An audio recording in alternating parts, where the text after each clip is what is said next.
What is up, my peeps? Caliber724 here with another video for you guys today. So in this video, I'm actually going to be doing a kind of like my review of the Nikon CoolPix B500 camera. Now I had this for a good while now. I think I got this like 2-3 weeks ago, I believe, or yeah, 2 weeks ago. And I've been having a lot of fun with this camera. It's pretty nice to have a dedicated filming device instead of using my phone for everything, which I am using my phone for this video, but that's just so I can actually have the camera to show when I'm actually recording the video.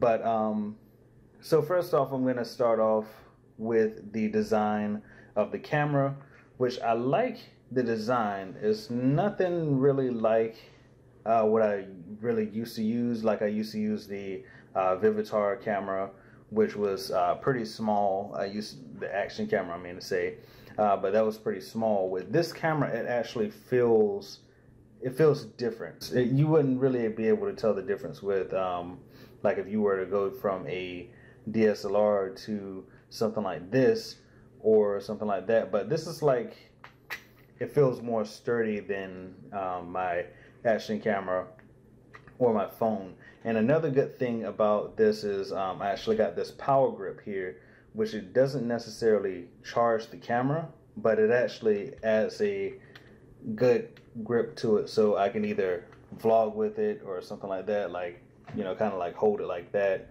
while I'm vlogging, or if I'm trying to get a more steady shot, I can actually hold the grip here and actually hold this also, just so I can get a more steady shot on what I want to get a picture of or a video of. Some of the likes that I have about this camera is the fact that, one, of course, like I said before, it's a dedicated filming device, so I can actually use this whenever. Something that could be a like and a dislike is the fact that it runs on AA battery. So one of the things that I was looking for when I was actually purchasing a camera was pretty much the battery type. It may have a built-in battery, like a non-removable built-in battery, but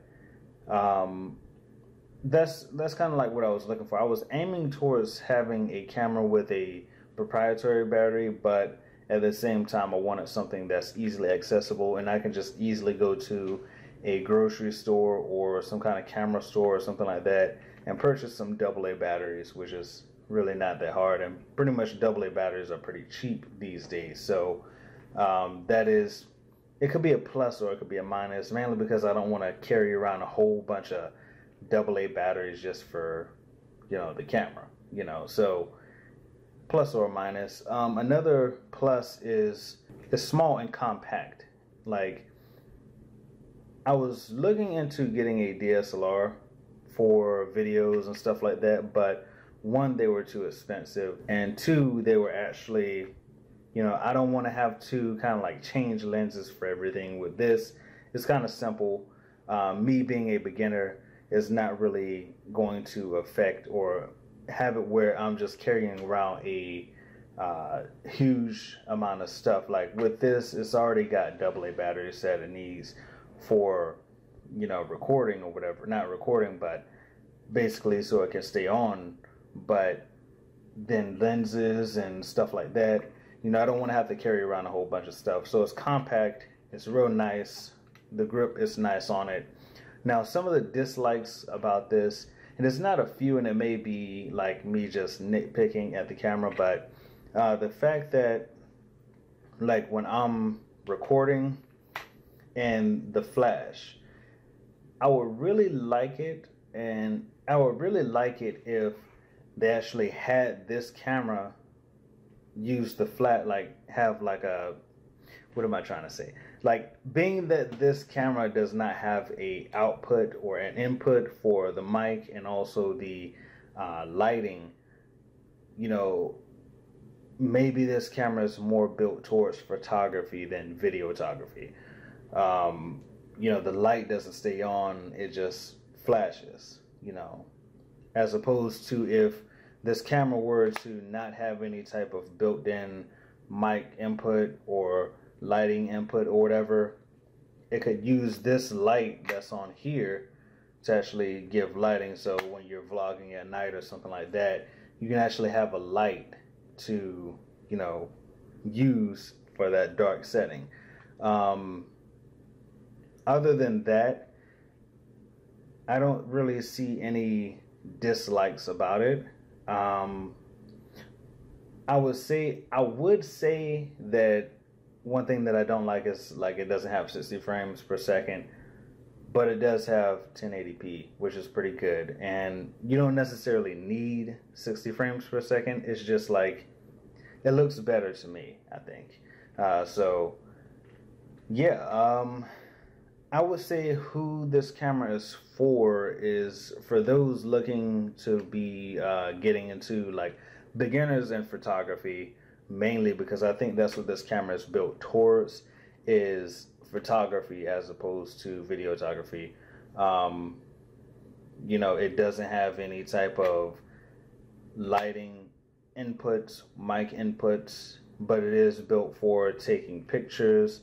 I can tell that when I do videos, they are not necessarily grainy, but it's like, I don't know, it doesn't turn out as well as I think it would turn out, you know. Being that I can record on my smartphone, the Samsung Galaxy S8 Plus, you know, I can get better picture on that than I can get on this. But that may be because, you know, Samsung has good, you know, good technology. But for this right here, this is like a dedicated filming device. You can record video, take pictures, and that's what it's built for. But, you know, it's like the video is not that great, but the pictures that I take are just like beautiful. If you saw my photo scrapbook for the Nikon CoolPix B500, if you saw that video that I did earlier last week, then you'll see that the pictures on that is very good. The video, it was good, but it was like, I don't know, it's just like I could tell that it's not as good as when I record on my smartphone. So yeah. Oh, I forgot another like is this this lens cover. So that way I won't, like, usually when I pick up the camera, I tend to pick it up, being that I have this power grip on it. I tend to pick it up by the power grip, but sometimes I will pick it up from, like, if it's laying on its side or something like that, I would generally tend to pick it up like that, or something like that. But it, you know, it's good to have a lens cover. That way the lens won't get dirty, or if something hits the lens, it'll be protected. But yeah, that is about it for this video. That is my review of the Nikon CoolPix B500. If you enjoyed this video, make sure you give it a big old like. Make sure you subscribe for more content coming soon. Don't forget to be vocal on all social medias that's down in the description below. Twitter, Instagram, and Facebook. You know what it is, guys. Also, before we go, I want to let you guys know that I have a new blog out.